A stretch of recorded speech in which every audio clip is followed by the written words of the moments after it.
Welcome to the Law Society Younger Members Committee Career Information Session number 1. Jennifer Dorgan talks to Sinead English about the hidden market of unadvertised jobs.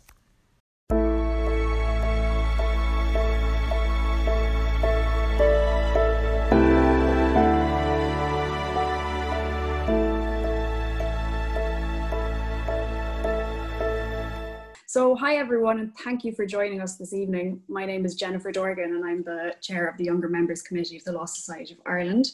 We are very much looking forward to hosting this series of information sessions, kicking off with tonight's session on which will explore the hidden job market.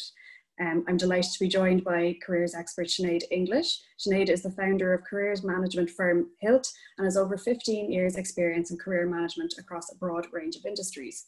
Sinead regularly speaks on national radio, advising on all aspects of the job search process, and is the author of best-selling book, CV and Interview 101. Hi Sinead, thank you for joining us. Thank you, Jennifer. Happy to be here. Great. Sinead, I think we'll just start at the very beginning, if that is okay with you, and you might just tell us what is the hidden jobs market. Okay, so the hidden jobs market, a bit of a misnomer, I'd say, because it's not really hidden as such. There is no secret club, no magic password, hidden access. It's not really that. It's just jobs that don't get advertised. So they're not in the public domain. They are not, you don't see ads for them on say, websites or recruitment agencies, company websites, these jobs boards, they're just not advertised. They're just found in a different way. And the title of hidden job market, I suppose, can be a little bit misleading in that people think that there's some special thing I need to have in order to access it, but there isn't. Just not advertised jobs. Not advertised, so no one's missing out on any secret club or anything along those lines. Sinead, why in your opinion are employers not advertising? Why does this hidden jobs market exist at all? Well, I think that, depending on who you speak to and what you read, the figure can be up as high as 70% of jobs not getting advertised at all. Wow. And that is a big number and a big percentage in the total universe of jobs. So why would 70% of companies decide not to advertise a job when they are looking for somebody? There's the expense, there's the time associated with advertising a job. There's also the fact that you're going to get a lot of candidates who will be applying for the job who aren't at all suitable. So somebody's going to have to go through all of those. And then companies like getting recommendations from people that they know. And sometimes that can help them in terms of finding the right person and finding the right person quicker because they can just cut through and ask people. I actually had a slide. Shall I put up the slide, Jennifer? Yeah, please. Just to show you. It's more of a sort of an illustration of why the hidden job market exists, I suppose. So if there is a vacancy in a company and I'm the managing partner, the managing director, the owner of the company, and I need to fill it, the first thing I'm probably going to do is to look around the firm and see, well, is there anybody else here who can do the job? Mm-hmm. And maybe I'll promote somebody, or somebody will be moving from one location to another and they may take that job. So there was maybe a vacancy for a brief period of time, but then it got filled internally. Now imagine nobody internally could do the job. Then what I might do is start asking the current employees, saying, okay, so-and-so is leaving the role, do you know of anybody? And I'll get those recommendations that employers really like to get. And in fact, a number of organizations would have programs in place in the company that if one of their existing employees recommends somebody for a job who subsequently goes on to get hired, then that recommending employee would get a bonus, mm-hmm. An iPad, a couple of €100, vouchers, something to recognize the fact that they had helped the company. So it is a very, very well-worn path for employers, contacts from existing employees. So imagine that nobody in the company knew anybody and maybe it was a very hard role to fill. Then as the owner of the company or the people trying to hire in the company, they may go and speak to previous colleagues that they knew maybe when they worked at other firms. They'll go out to industry. If you're the owner of the company, chances are you're going to know people who are owners of companies. So you can put the word out and say, I've lost a key member of staff. Do you know of anybody? So they'd start getting recommendations that way. They may also speak to professional organizations like the Law Society and ask them to recommend a few people. So this is all moving up along the left-hand side of this triangle. And it's only when they've exhausted all of this, now about 70% of the time, that they will start speaking to recruitment agencies. They'll put adverts on, websites. They'll put job ads up, LinkedIn, all that kind of thing, to advertise those jobs. So companies hire from that bottom left-hand side of the triangle up. Whereas when we look for jobs, we go from the top down. We start at the top in the pink part of the triangle. And why do we do that? We do that because it's easy, right? I mean, it's right there in front of us. We've had a terrible day at work. We come home. What do? We go on a website and go, I need to get a new job. And we're looking at these websites because they're right there in front of us. And going into that green part of the triangle can just be a bit more challenging and a bit more, well, I don't really know how to go about it. So I'll just keep looking at the ads. But just think, 70% of opportunities, 30% of opportunities. So employers are doing it one way and employees are going another way. Yeah, exactly. So I'll just get rid of that screen there now. So yeah. Sinead, I read on the Hilt website that you say that on average, 50 to 60% of your working week is spent either at work or thinking about work. So that is a huge, scary statistic for someone who's sitting there and hates their job, very unhappy in their job. What do you say to people who are, really unhappy in their job? How do they get into that green area?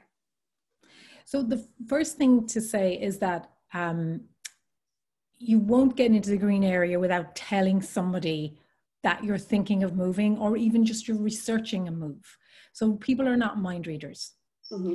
They do not have this ability to look at you and go, do you know what, I can tell you're unhappy in work and I've just got the idea for you. So, they just can't do it. They need a little bit of help. So getting into that green part of the triangle, I mean, your aim, if you are looking for another job, your aim would be that when somebody in a company hears of an opportunity, so at the bottom of that triangle, when somebody leaves their company and they need to replace them and their boss comes out and says, does anybody know anyone, that they will think of you.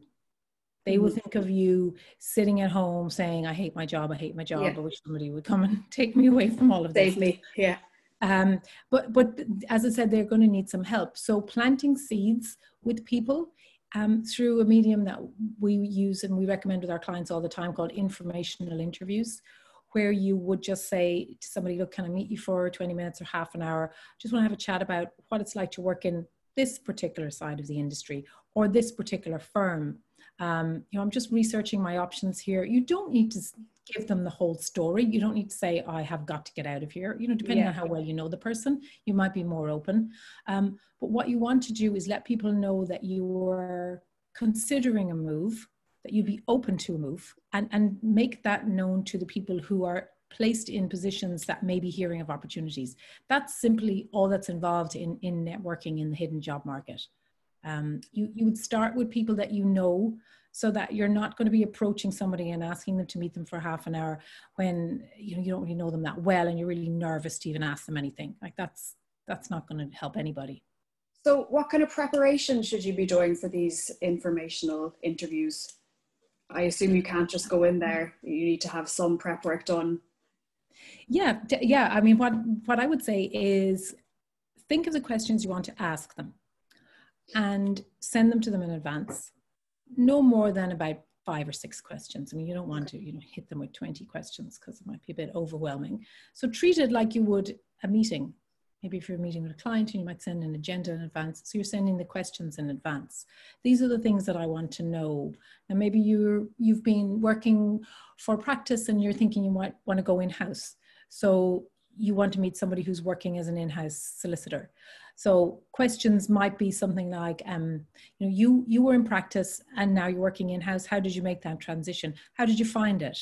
Was it challenging? Does your company usually hire people from practice straight in? Did you need to have a background in, say, agri-science or whatever the company's main product areas was before you went in there? What's the best thing about working there? What was the biggest surprise to you when you joined? If you are analyzing or looking for people, what kind of people do you look for? So you'll note there, I haven't asked them, do you have any jobs going and can I have one? Yeah. Okay. But what you're doing is you're building up your knowledge about what is happening in that company, what is happening in their green part of the triangle. The seed is planted. Exactly. And then who knows, in a couple of weeks' time, when they're sitting at their desk and they get an email announcing that so-and-so is leaving, and they know they're going to have to be replaced, they might pick up the phone and call you because you're in their mind, because you planted the seed. So if you could do that with, say, 2 to 4 people, you will start to get more information about what's happening. You will start to get yourself into that so-called hidden job market in a subtle way. And it's incredible how when you plant a seed with somebody, then, you know, you hear people saying, oh, you know, I was just so lucky. I was in the right place at the right time and this job just landed. You know, it's not usually just luck. Yeah. But of course, it's a lot more work to set up those meetings. You know, we'd be doing them virtually now rather than meeting people for coffee, guessing, but that's not a problem. And to follow through, people can find it a bit, you know, maybe they feel a little bit embarrassed, or they just don't want people to really know that they're unhappy in their job. So, you know, we find all these reasons why, look, I'll just keep looking at the job ads. Human nature, yeah. I suppose on that point of being embarrassed, what do you say to the person who says, look, networking just is not for me. I'm not the kind of person who can approach someone else. How do they go about finding a hidden job? Yeah, it's a good question. So, and we get that a lot because, you know, we have people coming to our workshops and they're all nodding and going, absolutely, you know what, that is the way to go, but just not for me. Because, as you said, I'm very shy and I'm an introvert and I'm not going to be doing that. And one of the responses that I would give back to them, and I would say, okay, have you ever had to do a research project for, you know, a course you were doing in university? Okay. Have you ever had to interview people as part of a research project? Or get views, or research companies or industries, or something that you had to do as an assignment? And usually they'll go, yeah, of course, yeah, I've done quite a bit of that actually. And then we say, well, this is exactly the same thing. So you're researching what it's like to work in these different companies, but you're not being asked to do that by a lecturer. You're forcing yourself to do it. Yeah. So if you can somehow kind of talk to yourself and say, okay, Sinead, I am not doing it for college, but I am doing it for myself. So this is not a project for module 1, 2, 3. This is a project for get Sinead another job. And just think about it that way. If you were able to gather information, and presumably as solicitors, that's something that you're very good at researching, and then you can do this because you're going to start local. You're not going to pick somebody to do your first informational interview with that's going to frighten the life out of you. Okay. You know, it could be an ex-colleague, a friend of a family member. You know, there's just start in your own immediate circle. Get your confidence. Take it from there. Exactly. Yeah. Exactly. Yeah. Don't aim too aggressively high at the beginning because it could be, you know, quite frightening. So you're just asking somebody a few questions, and if you have them written in front of you, that's okay. And actually, what we have found is that people who have been approached and asked to do informational interviews are most times really impressed at the person who has asked them, at their initiative and their organization skills, that they, you sent me the questions in advance. Well, this is fantastic. Yeah. You know, rather than just appearing on a Zoom call and the person who's been asked to, you know, come and talk to them, and they're going, I have no idea what they want to talk to me about, you know, which is not really what you want to be heading yourself into. Do you find, Sinead, or have you found that there is, I suppose, an element of fear amongst people who might be, you know, trying to find these jobs, that they'll get caught out by their current employers?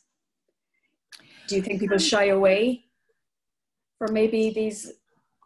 Well, I mean, I think people are nervous in general about their employer finding out that they're maybe speaking to a recruitment agent, or, you know, anything to do with being, you know, disloyal to their current employer.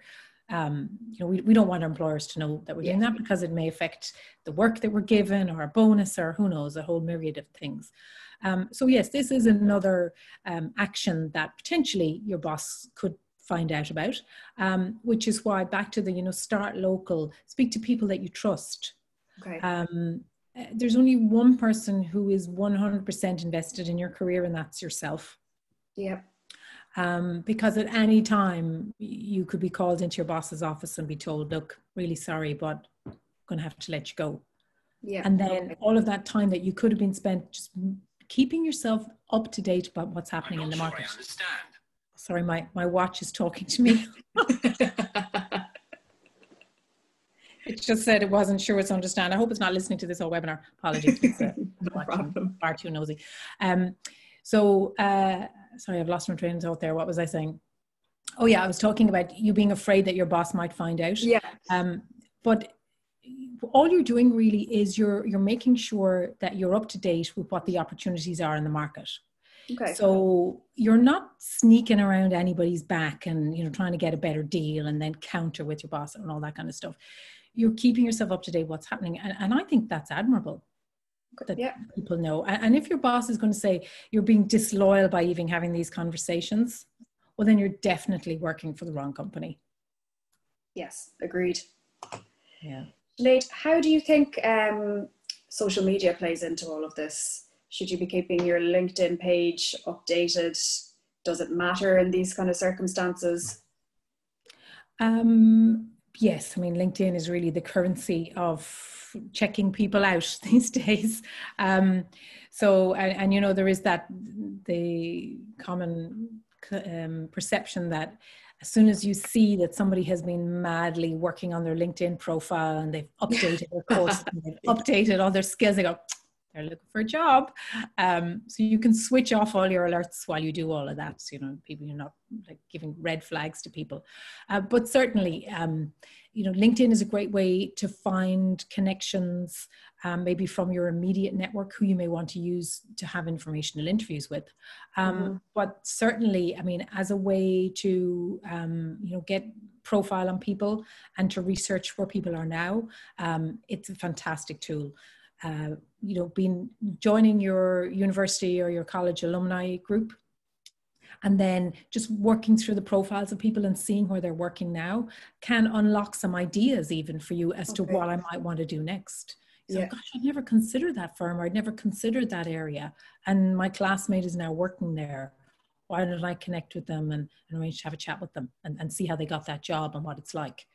So definitely, you know, being on a platform like LinkedIn is really, really important, because, you know, I think about 100% of employers now would use it to check people out. Of course you would, it's human nature.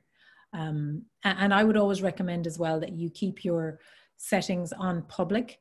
I think there's a fear that people will think, oh my gosh, I'm looking up lots of people's profiles and I don't want them to know that I'm looking at them. So I'll hide everything. So it's like, you know, an anonymous person looked at your profile. But why not let them know that you're looking at the profile? Because it's another way to kind of subtly draw attention to your profile. But make sure your profile is really good before you start looking at everybody else's, because they will look back at yours. Be ready, be prepared. Yes, exactly. Yeah, be ready.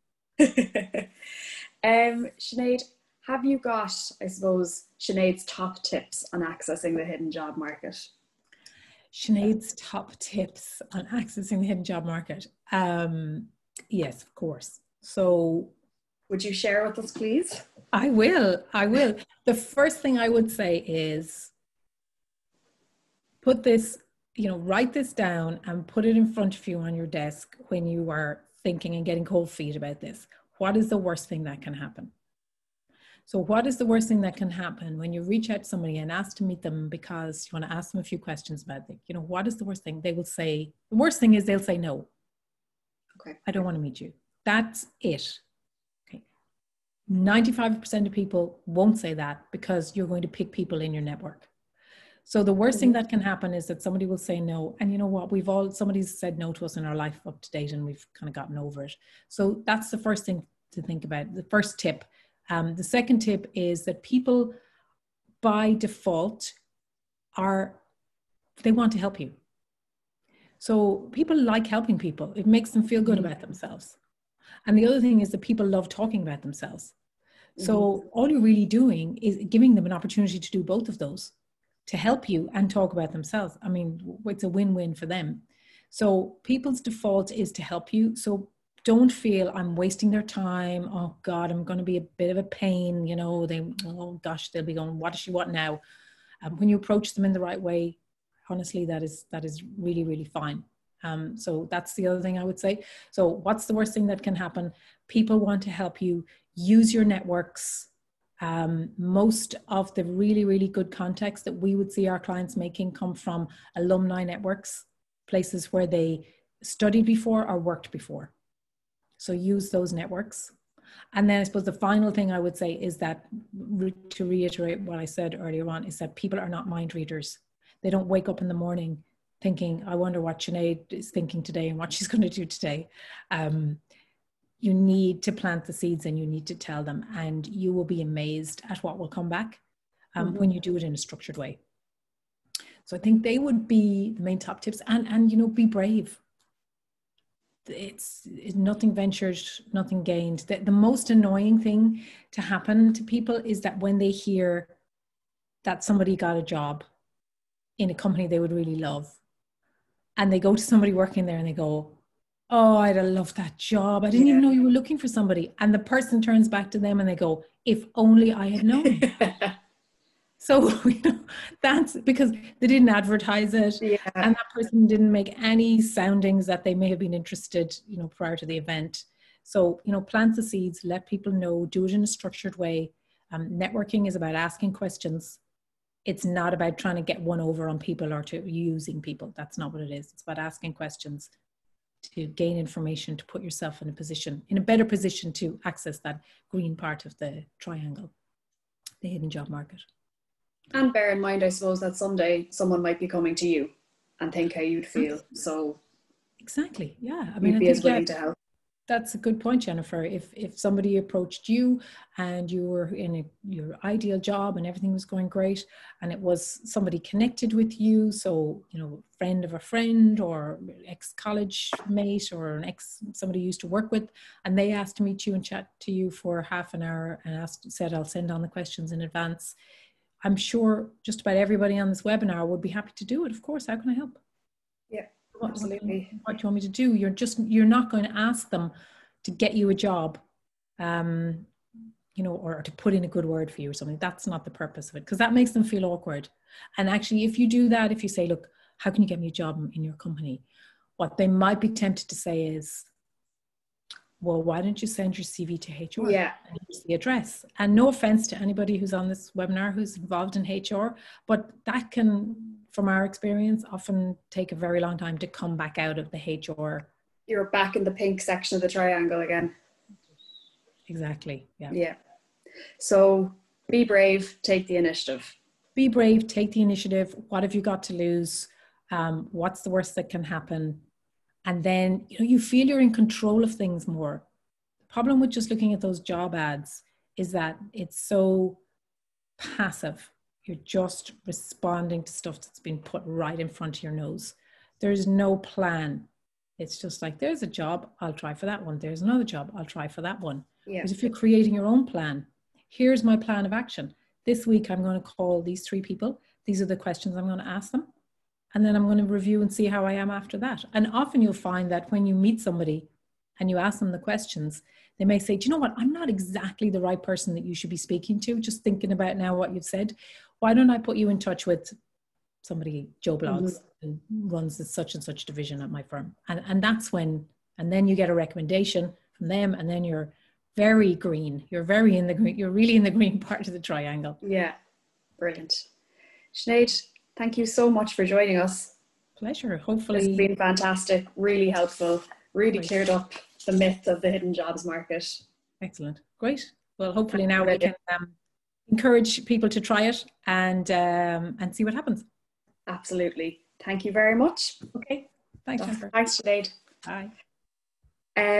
Thank you all for joining us this evening. Just to let you know that these sessions will be continuing for the next couple of weeks. Next week, my colleague Madeline Thornton will be joined by solicitor Barry McLaughlin, and they are going to be discussing how to impress at interview. So I hope you enjoyed tonight's session, and we look forward to see you in the future. Thank you. And thanks again, Sinead.